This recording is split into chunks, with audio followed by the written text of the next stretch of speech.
කොහොමද ඔයාලට මිනිසන් ගෙන්කි දෙස්කා කවයිබී YouTube channel එකට ඔයාලව සාදරයෙන් පිළිගන්න. අද අපි මින්නනු නිහොංගු පොතේ 30 වෙනි පාඩම යටතේ ඉගෙන ගන්න ග්‍රැමර් පොයින්ට්ස් ටික තමයි මේ තියෙන්නේ.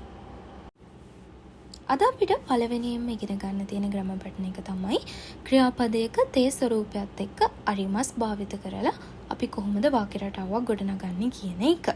එතකොට මේ තේ අරිමස් මොකටද පාවිච්චි කරන්නේ? තේ අරිමස් පාවිච්චි කරන්නේ යම් අරමුණක් ඇතිව ඕනෑකමකින් සිදු කළ ක්‍රියාවක ප්‍රතිඵලය විස්තර කරන්න.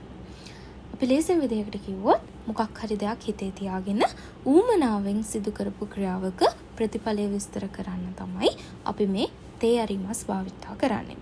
මෙතනදී අපි පාවිච්චි කරන්නේ සකර්මක ක්‍රියා.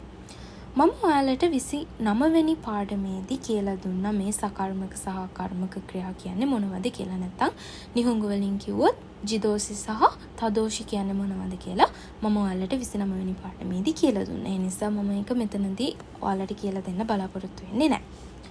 එතකොට අපි මේ තේ අරිමස් වල පළවෙනියට ඉගෙන ගන්න වාක්‍ය රටාව තමයි මේ තියෙන්නේ. මෙතනදී ඔයාලට පේනවා ඇති මෙතන තියෙනවා නාමපද දෙකක්. මම මේක ඔයාලට නාමපද 1 සහ නාමපද 2 විදිහට නම් කරලා තියෙනවා. ඒ ඔයාලට තේරුම් ගන්න පහසු වෙන්න. එතකොට මේක හැදෙන්නේ පළවෙනි නාමපදයට එක්ක නීනිපාතයත් දෙවෙනි නාමපදයට එක්ක ගානිපාතයත් ක්‍රියාපදයේ තේ ස්වරූපයත් එක්ක අරිමස් පාවිච්චි කරලා තමයි මේ වාක්‍ය රටාව ගොඩනගන්නේ. උදාහරණයක් බලමු. උදාහරණය තමයි මේසයක් උඩ පොතක් තියලා තියෙනවා. අපි කොහොමද මේක නිහොංගු වලින් කියන්නේ? චුකුවෙන උවෙනි හොංගා ඔයිත අරිමස්. චුකුවෙන උවේ කියන එක තමයි පළවෙනි නාමපදේ. නීනිපාතේ ඒකත් එක්ක පාවිච්චි කරලා තියෙනවා. හොං නැත්තම් පොත තමයි දෙවෙනි නිපාතය වෙන්නේ. ඒකත් එක්ක අපි ගා නිපාතේ පාවිච්චි කරලා තියෙනවා. ඔයිතේ අරිමස්. ඔයිතේ කියලා කියන්නේ ඔකු නැත්තම් තියනවා කියන එක. ඔකු කියන එකේ තේ ස්වරූපය තමයි ඔයිතේ කියලා කියන්නේ. එතකොට අපි ඒකත් එක්ක අරිමස් පාවිච්චි කරලා ඔයිතේ අරිමස් කියලා කියනවා. මේකේ තේරුම තමයි මේසේ උඩ පොත තියලා තියෙනවා කියන එක. මේක ඉබේ වෙච්ච දෙයක් නෙවෙයි. කවුරු හරි පොත පාවිච්චි කරන්න හරි ඉස්කෝලේ යනකොට අරගෙන යන්න හරි මේ පොත මොකක් හරි අරමුණක් ඇතිව කරපු දෙයක්. ඒ නිසා අපි මේ තේ අරිමස් පාවිච්චි කරනවා. දෙවෙනි උදාහරණය බලමු. දෙවෙනි උදාහරණේ පේනවා ඇති ඔයාලට කැලෙන්ඩර් එකක ලියලා තියෙනවා තමන්ගේ කොහොමද මේ ඩේට් එකට මෙහෙම තියෙනවා මේ ඩේට් එකට මෙහෙම තියෙනවා කියලා කාලසටහනක් ලියලා තියෙනවා. එතකොට අපි ඒක කොහොමද නිහොංගු වලින් කියන්නේ? කරෙන්දානි කොංගත්සුනු යොතේගා කයිතේ අරිමස්. ඒ කියන්නේ කැලෙන්ඩරේ මේ මාසේ කාලසටහන ලියලා තියෙනවා කියන්නේ. කොහොමද අපි ඒක මේ ලියලා තියෙන්නේ? කරෙන්දානි නීනිපාතේ පාවිච්චි කරලා තියෙනවා. කොංගත්සුනු යොතේ කොංගත්සුනු යොතේ කියන එක තමයි දෙවෙනි නාමපදේ වෙන්නේ. කොංගත්සුනු යොතේ ගා කයිතේ අරිමස්. කකු කියලා කියන්නේ ලියනවා කියන එක. කකු කියන එකේ තේ ස්වරූපය තමයි කයිතේ. ඒත් එක්ක අරිමස් භාවිතා කරලා කයිතේ අරිමස් කියලා ලියලා තියෙනවා. කරෙන්දානි කොංගත්සුනු යොතේ ගා කයිතේ අරිමස්. කැලෙන්ඩරේ මේ මාසේ කාලසටහන ලියලා තියෙනවා. මේකත් අමතක වෙන නිසා හිතලා කරපු දෙයක්. ඒ තමයි කැලෙන්ඩරේ මගේ යොතේ එක නැත්තම් කාලසටහන ලියලා තියෙන එක. අපි ඒක කියන්නත් මේ තේ අරිමස් පාවිච්චි කරනවා. මේ තමයි අපේ දෙවෙනි වාක්‍ය රටාව. මෙතනදී අපි නාමපදය දෙවෙනි නාමපදය වාක්‍යයේ මාතෘකාව ලෙස දක්වන්න තමයි යන්නේ. ඒකට අපි මොකද පාවිච්චි කරලා තියෙන්නේ? වානිපාතය. මම ඔයාලට කලිනුත් කියලා දීලා තියෙනවා නාමපදයක් එක්ක වානිපාතය පාවිච්චි කරලා අපිට පුළුවන් ඒ නාමපදයේ ඒ වාක්‍යයේ මාතෘකාව බවට පත් කරන්න. ඔයාලට මතකද දැන් අපි කලින් පාවිච්චි කරපු රෙයි එක? එතනදී මම ඔයාලට කිව්වේ මේසේ උඩ පොතක් තියලා තියෙනවා කියන එක. නිහොංගු වලින් චුකුවෙන උවේනි හොංගා ඔයිතේ අරිමස් කියන එක. මෙතන චුකුවෙන උවේ කියන එක තමයි පළවෙනි නාමපදේ උනේ. හොං කියන එක තමයි දෙවෙනි නාමපදේ උනේ. එතකොට අපි මෙතනදී දෙවෙනි නාමපදයට එක්ක වා භාවිතා කරනවා. පළවෙනි නාමපදයට එක්ක නී භාවිතා කරනවා. ක්‍රියාපදයේ තේ ස්වරූපයත් එක්ක අරිමස් පාවිච්චි කරනවා. එහෙම තමයි අපි මේ වාක්‍ය රටාව ගොඩනගන්නේ. එතකොට අපි බලමු කොහොමද මේක හදන්නේ කියලා. හොං කියන එක පළවෙනියට එන්න ඕනේ. හොං වා චුකුවෙන උවේනි ඔයිතේ අරිමස්. මෙතනදී අර පොත කියන එක මේ මාතෘකාව බවට පත් වෙනවා මේ වාක්‍යය. ඒක තමයි මෙතන තියෙන වෙනස. හරිම ලේසි කිසි විදිහකින් වරදින්න හේතුවක් මෙතනදී වෙලා තියෙන්නේ මේ පොත කියන එක මේ වාක්‍යයේ මාතෘකාව බවට පත් වෙලා. පොත මේසේ උඩ තියලා තියෙනවා කියන එක. අපේ තුන්වෙනි වාක්‍ය රටාව තමයි මෝ එක්ක මේ තේ අරිමස් පාවිච්චි කරන්නේ කොහොමද කියලා. ඔයාලට මේ මෝ කියන වචනේ කලිනුත් අහලා තියෙනවා. අපි ඒක පාවිච්චි කරන්නේ අත් සිංහලෙන් අත් යන අර්ථය ලබා දෙන්න. එතකොට මේ අපි මේ වාක්‍ය රටාව පාවිච්චි කරන්නේ යම් අභිප්‍රායකින් ක්‍රියාවක් සිදු කරා කියන්න නැත්නම් ඒ කරපු ක්‍රියාවේ ප්‍රතිඵලයක තත්වය පවසන්න. උදාහරණයක් විදිහට බලන්න තංජෝබිනු පුරසෙන්තෝවා මෝ කත්තේ අරිමස්.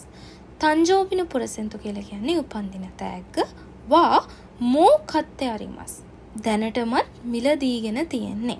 එතකොට මෙතනදී කව් කියලා කියන්නේ මිලදී ගන්නවා කියන එක. කයිමස් මිලදී ගන්නවා කියන එක. එතකොට ඒකේ තේ ස්වරූපය තමයි කත්තේ.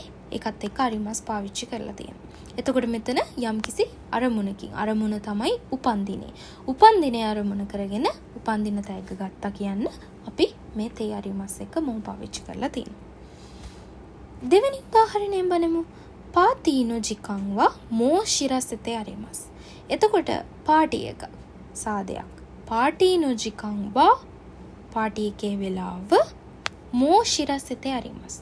මොකද්ද මේ ශිරසතේ කියලා කියන්නේ? ශිරිමස් කියලා කියන්නේ දන්නවා කියන එක. ශිරසෙමස් කියලා කියන්නේ දන් වනවා කියන එක. එතකොට මෙතනදී මේ ශිරසෙමස් එක තේ ස්වරූපයට හරවලා තියෙනවා ශිරසෙතේ. ඒකත් එක්ක අරිමස් පාවිච්චි කරලා තියෙනවා. සාදේ වෙලාව දැනටමත් දන්වලා ඉවරයි. මෝ ශිරසෙතේ අරිමස්.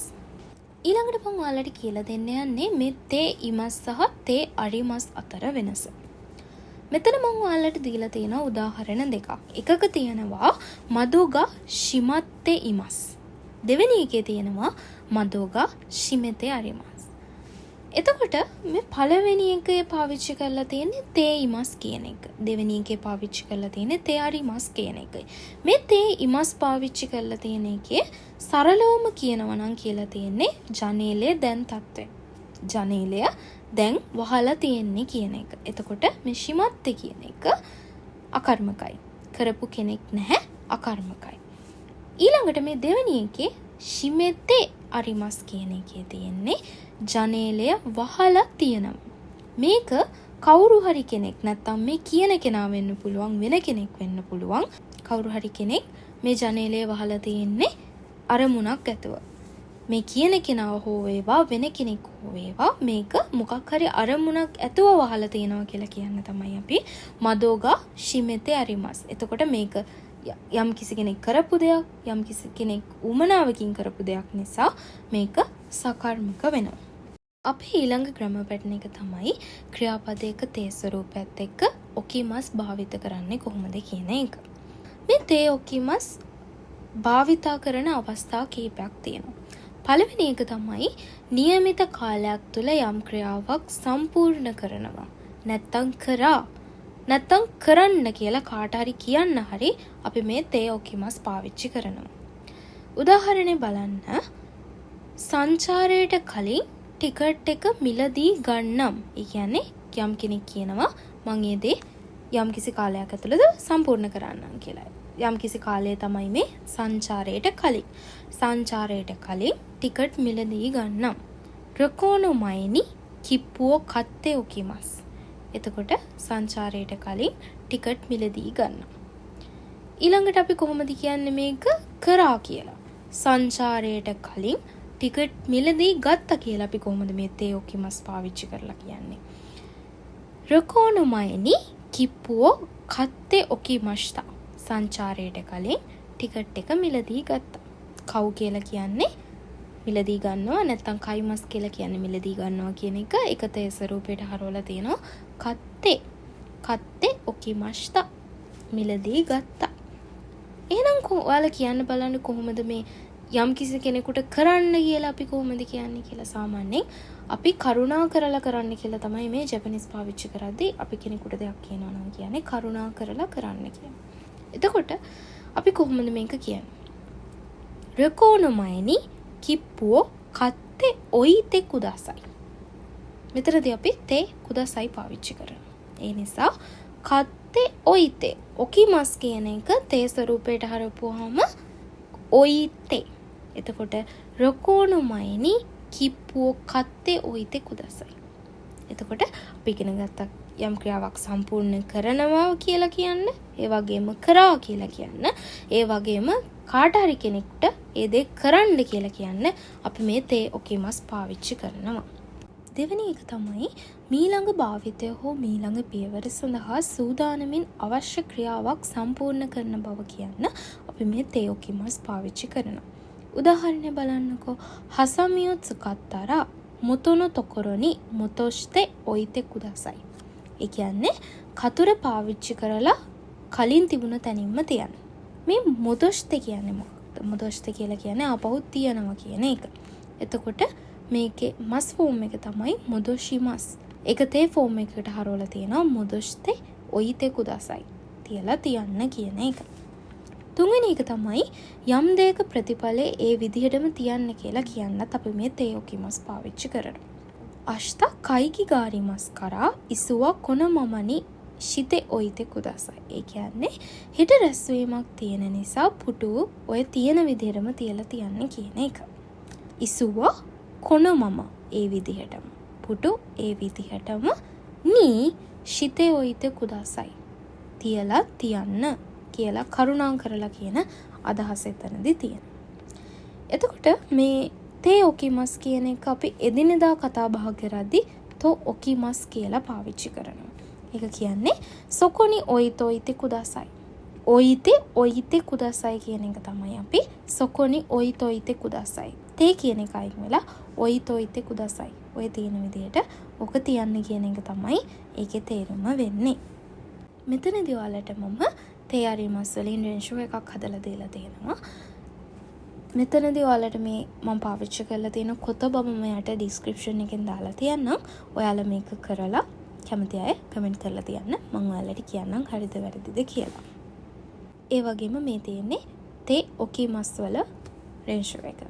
ඒකත් කරලා බලන්න.